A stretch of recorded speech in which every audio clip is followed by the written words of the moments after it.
Halo, saya Muhammad Hairandi Riawan Putra dan Muhammad Fatih Gibrani. Di sini saya akan menjelaskan tentang materi inflasi. Inflasi, memahami dan mengelolanya. Inflasi adalah fenomena ekonomi yang sangat penting untuk dipahami oleh masyarakat luas. Ini menunjukkan kenaikan umum harga barang dan jasa secara berkelanjutan dalam suatu perekonomian. Dengan memahami inflasi, kita bisa mengelola keuangan pribadi maupun kebijakan publik secara lebih bijaksana. Presentasi ini akan membahas definisi inflasi, cara mengukurnya, dampak yang timbul pada kehidupan sehari-hari, serta berbagai jenis dan strategi pengendalian inflasi. Informasi ini berguna untuk pengambil kebijakan, pelaku bisnis, dan individu agar siap menghadapi perubahan ekonomi. Apa itu inflasi? Definisi dan penyebab utama. Definisi inflasi. Inflasi merupakan kenaikan harga umum barang dan jasa secara berkelanjutan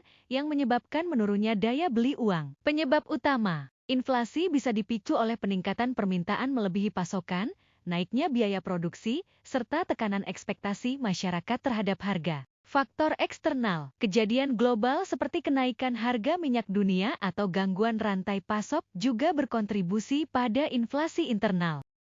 Mengukur inflasi, IHK dan Indeks Harga Produsen. Indeks Harga Konsumen, IHK. IHK mengukur perubahan rata-rata harga barang dan jasa yang dikonsumsi oleh rumah tangga. Ini indikator utama inflasi yang digunakan pemerintah dan bank sentral. Indeks Harga Produsen, IAP. IAP mencerminkan perubahan biaya di tingkat produsen, yang sering menjadi sinyal awal tekanan inflasi karena peningkatan biaya produksi dapat diteruskan ke konsumen. Dampak inflasi pada ekonomi dan kehidupan sehari-hari. Daya beli menurun. Peningkatan harga mengurangi kemampuan konsumen untuk membeli barang dan jasa yang sama, mempengaruhi standar hidup. Ketidakpastian ekonomi. Inflasi yang tinggi menciptakan ketidakpastian bagi bisnis dan investor, menunda investasi dan pertumbuhan ekonomi. Penyimpangan pendapatan. Inflasi bisa memperberat beban kelompok berpendapatan rendah yang tidak mendapat penyesuaian pendapatan memadai.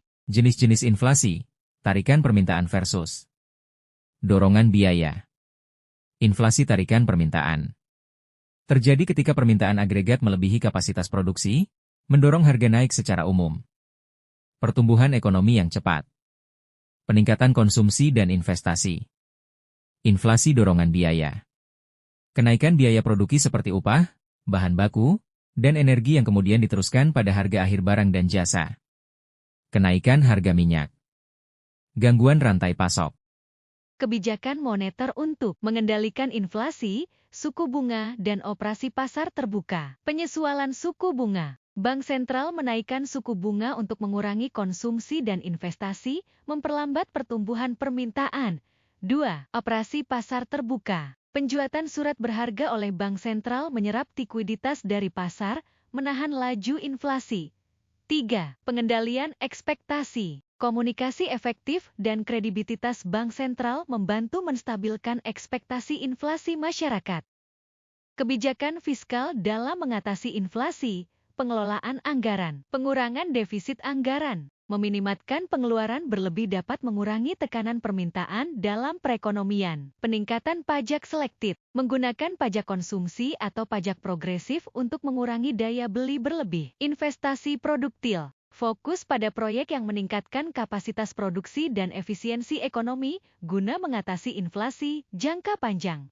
Strategi individu dan bisnis dalam menghadapi inflasi. 1, 2, 3, 4. Individu, perencanaan keuangan. Menyesuaikan anggaran, berinvestasi pada aset yang melindungi nilai uang seperti properti atau saham. Bisnis, efisiensi operasional. Mengelola biaya, meningkatkan produktivitas, dan menyesuaikan harga secara strategis untuk menjaga profitabilitas. Inovasi produk dan layanan. Mengembangkan produk yang efisien biaya dan menawarkan nilai tambah agar tetap kompetitif. Pendekatan jangka panjang. Membangun ketahanan finansial dan diversifikasi usaha sebagai antisipasi perubahan ekonomi.